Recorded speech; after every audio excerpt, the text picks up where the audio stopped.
Sejujurnya, pengalaman aku dengan alat ini bermula sangat ringkas. Aku cuma nak cuba sesuatu yang boleh hidupkan suasana tanpa letak jangkaan tinggi. Rasa ingin tahu bercampur teruja.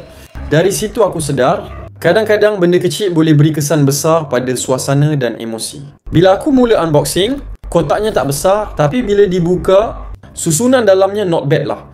Tidak meletakkan expect yang tinggi. Dalam kotak tersebut, selain alat utama, aku nampak beberapa paket cecair bubble disediakan sekali. Turut ada aksesori seperti USB rechargeable, stiker tampal alat bubble dan botol khas untuk bancuan bubble. Alat utama berbentuk silinder. Bila dipegang rasa seimbang.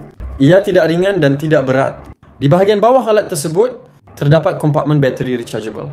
Jenis 400-500. Ini perkara yang buat aku rasa syok kerana tak guna bateri pakai buang. Bila bateri disambung dan aku tekan butang on, alat tersebut terus beri respon. Lampu LED berwarna-warni menyala dengan jelas dan bunyi efek mula kedengaran. Selepas itu aku